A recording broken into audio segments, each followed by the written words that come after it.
മുൻപും പലപ്പോഴും മാത്യു കുഴൽനാടൻ എന്ന രാഷ്ട്രീയ പ്രവർത്തകൻ പറയുന്നത് ഞാൻ കേട്ടിട്ടുണ്ട്, ഞാൻ ഭയങ്കര ട്രാൻസ്പെറൻ്റ് ആണ്, എനിക്ക് ഒന്നും മറച്ചു വെക്കാനില്ല എന്ന് വളരെ കോൺഫിഡൻറ്റോട് പറയുന്നുണ്ട്. ഒരു രാഷ്ട്രീയ പ്രവർത്തകൻ അത്രമാത്രം കോൺഫിഡൻറ്റോട് കൂടി ട്രാൻസ്പെറൻ്റ് ആണോ ശരിക്കും? അല്ല, അതൊരു നമ്മൾ വിചാരിക്കുന്ന പോലെയല്ല. That gives you immense strength. യഥാർത്ഥത്തിൽ ഞാൻ പറയുകയാണെന്നുണ്ടെങ്കിൽ നമ്മൾ ട്രാൻസ്പെറൻ്റ് ആയിട്ടിരുന്നാൽ we need not have to fake. നമ്മൾ അഭിനയിക്കേണ്ട കാര്യമില്ല. അല്ലെങ്കിൽ നമ്മൾ കാപട്യത്തിൻ്റെ എലിമെൻ്റ് ആവശ്യമില്ല. കാരണം നമ്മളല്ലാത്ത ഒരു ഫിഗറിനെ പ്രൊജക്റ്റ് ചെയ്താലാണ് അത് മെയിൻറ്റെയിൻ ചെയ്യാൻ വേണ്ടി നമ്മളല്ലാതെ നിൽക്കേണ്ടത്. Now it is very relaxing. നമ്മൾ പറഞ്ഞിട്ടുണ്ടോ ഉള്ള പോലെ കാണിച്ചിട്ടുണ്ട്. I am transparent to the maximum possible. അതാണ് എൻ്റെ ഒരു അതിൻ്റെ അകത്ത് അതുകൊണ്ടാണല്ലോ എനിക്ക് എന്ത് വേണമെങ്കിലും നിങ്ങൾ അന്വേഷണം എന്തുകൊണ്ട് ചെയ്തോളൂ എന്ന് കോൺഫിഡൻ്റ് ആയിട്ട് പറയാൻ കഴിയുന്നത്. Transparency gives you strength in fact. അതല്ലാതെ നമ്മൾ പലരും എല്ലാവരും ഫേക്ക് ചെയ്യുന്നു എന്നല്ല ഞാൻ പറയുന്നത്. പക്ഷെ എന്തോ രാഷ്ട്രീയത്തിൽ നമ്മൾ കുറച്ചൊരു ആളുകളെ ഇമ്പ്രസ് ചെയ്യാൻ പാകത്തിനുള്ള ചില എലിമെൻറ്റ്സ് നമ്മൾ ആർട്ടിഫിഷ്യലി വെക്കണം എന്നുള്ളൊരു തോന്നലോ ഒരു ശൈലിയോ അല്ലെങ്കിൽ ഒരു കാഴ്ചപ്പാടോ ഒക്കെ എവിടെയോ ഉണ്ട്. അപ്പോൾ അതിനോടെനിക്ക് നമുക്ക് നമ്മുടെ ലൈഫ്, നമ്മുടെ ജീവിതം നമുക്ക് ജീവിച്ചാൽ മതിയല്ലോ. നമ്മളായിട്ട് ജീവിച്ചിട്ടില്ല കാര്യമുള്ളൂ. ഞാൻ അങ്ങനെ വിശ്വസിക്കുന്ന ആളാണ്. സോ അതുകൊണ്ട് പലപ്പോഴും മാത്യു കുഴൽനാടനെ കുറിച്ച് മറ്റ് നേതാക്കന്മാരും ഒക്കെ പറയുന്ന ഒരു പ്രധാന പോയിന്റ് എന്ന് പറഞ്ഞാൽ കാര്യങ്ങളെ വളരെ പഠിച്ച് അതിനെ അടുക്കും ചിട്ടയോടും കൂടി അവതരിപ്പിക്കുന്നു എന്നാണ്. നിയമം പഠിച്ച ഒരാളെന്ന നിലയിൽ, അല്ലെ അഭിഭാഷകനാണെന്നുള്ള നിലയിൽ ആ കേസുകളൊക്കെ പഠിക്കുന്ന അതേപോലെ തന്നെയാണോ ഇത്തരം വിഷയങ്ങളെ കാണുന്നതും അതിനെ അവതരിപ്പിക്കാൻ ശ്രമിക്കുന്നതും? അതിൻ്റെ അകത്തൊരു ഒരു ട്രെയിനിങ്ങിൻ്റെ എലിമെൻ്റ് കൂടിയുണ്ട്. കാരണം ഒന്ന് എന്നെ ആ രീതിയിൽ രൂപപ്പെടുത്തിയതിൽ ബേസിക്കലി ഞാൻ അങ്ങനത്തെ ഒരു ബേസിക് ക്യാരക്ടർ ഉണ്ടെങ്കിൽ പോലും നമ്മൾ ആ രീതിയിലേക്ക് മോൾഡ് ചെയ്ത് അത്രയും ഷാർപ്പൺ ചെയ്തത് JNU ആണ്. ജവഹർലാൽ നെഹ്റു യൂണിവേഴ്സിറ്റിയിലെ 8 വർഷത്തെ പഠനം. അവിടെ നമ്മളെ ടെസ്റ്റ് ചെയ്യുന്ന ഒറ്റ പ്രിൻസിപ്പിളുള്ളൂ. നമ്മൾ ക്ലാസ്സിൽ കയറിയോ പഠിച്ചോ വായിച്ചോ അല്ലെങ്കിൽ പഠിക്കുന്നുണ്ടോ ആരും അന്വേഷിക്കാനില്ല. ലൈബ്രറി യൂസ് ചെയ്യുന്നുണ്ടോ, they will test when you present your topic. നമ്മൾ ടോപ്പിക്ക് പ്രസൻറ്റ് ചെയ്യാനിരിക്കുമ്പോൾ എല്ലാവരും, ഞങ്ങളുടെ ടീച്ചേഴ്സ് ഡിപ്പാർട്ട്മെൻറ്റിൽ എല്ലാവരും ഉണ്ടാവും, സ്റ്റുഡൻസ് ഉണ്ടാവും. It's open for anyone to ask questions. അന്നേരം if you are not able to defend our self, നമ്മൾ പറഞ്ഞതിനെ സബ്സ്റ്റാൻഷിയേറ്റ് ചെയ്യാൻ നമുക്ക് പറ്റിയില്ലെങ്കിൽ there you fail.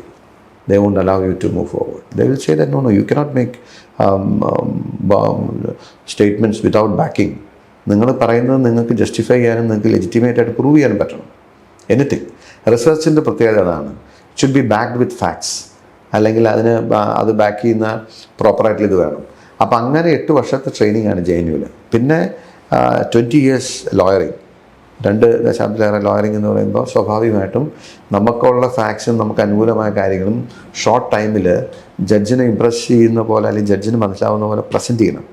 So this 2 things help me a lot എന്നെനിക്ക് തോന്നിയിട്ടുണ്ട്. അതുകൊണ്ട് അത് രണ്ടും പൊളിറ്റിക്കലി നമുക്ക് നന്നായി ഷാർപ്പായിട്ട് ഉപയോഗിക്കാൻ പറ്റും. പ്രത്യേകിച്ച് സഭയിലൊക്കെ ആകുമ്പോൾ സംസാരിക്കാൻ കിട്ടത്തുള്ളൂ. അതിനുള്ളിൽ നമ്മുടെ കണ്ടന്റുകൾ അവിടെ ഇരിക്കുന്ന എല്ലാവർക്കും മനസ്സിലാവുന്ന പോലെ ക്ലാരിറ്റിയോട് കൂടി നമുക്ക് ഡെലിവറി ചെയ്യേണ്ടി വരും. So that's what I am trying.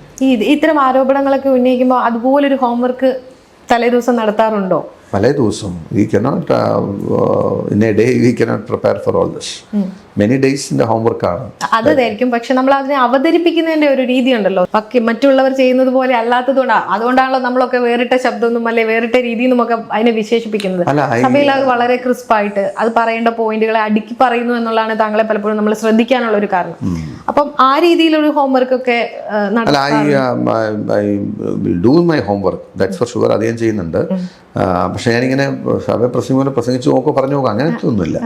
Because അതായത് നമ്മൾ ധാരാളം ചെയ്യുന്നതായതുകൊണ്ടും it's part of the life എന്നുള്ള പോലെയാണല്ലോ. സോ അങ്ങനെ ഒരു ആങ്സൈറ്റി, അങ്ങനെ ഒരു ഇത് വരാറില്ല ഇപ്പം.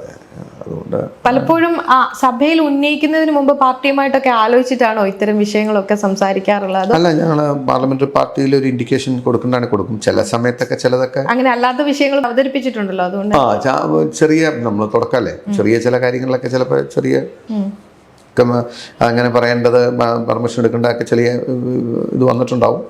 But now I am learning. ഈ ലീഗിൻ്റെ ഒരു വിഷയത്തിലേക്ക് വന്നാലേ, ഇപ്പം UDFന്റെ സീറ്റ് ഇത് നടക്കുകയാണല്ലോ, സീറ്റ് തർക്കമൊക്കെ. അപ്പം ലീഗ് മുൻകാലങ്ങളിൽ എപ്പോഴും ഇതുപോലെ തന്നെ സീറ്റ് ആവശ്യപ്പെടും, ചർച്ച നടത്തും, UDF ചർച്ച നടക്കും, അവർ പഴയ പോലെ തന്നെ തിരിച്ചു പോകും. ഇങ്ങനെയാണ് സാധാരണ കണ്ടുവരാറ്. ഇത്തവണ അങ്ങനെ ഒരു ഫോർമുലയൊക്കെ ഉണ്ടാക്കിയിട്ടുണ്ടോ? അത് ധാരണയാവുമോ? അല്ല, അതൊക്കെ പരിഹരിക്കാൻ പറ്റുന്ന ഒരു നേതൃത്വം കോൺഗ്രസിനുണ്ടല്ലോ. ദയവിൽ വളരെ ഗ്രേസ്ഫുള്ളായിട്ട് അത് പരിഹരിക്കാൻ പറ്റും. ലീഗും വളരെ റിയലിസ്റ്റിക് ആണ്, അല്ലെങ്കിൽ അവരും വളരെ മച്ചുവേർഡ് ആയിട്ടുള്ള ഒരു ലീഡർഷിപ്പാണ് ലീഗിനുള്ളത്. സോ നാച്ചുറലി അത് കേരളത്തിൽ വളരെ ഏറ്റവും ഭംഗിയായി പരിഹരിക്കാൻ പറ്റുന്ന അത് ശേഷിയുള്ള നേതൃത്വം കോൺഗ്രസിനും ലീഗിനുമുണ്ട്. They will sit and sort it out.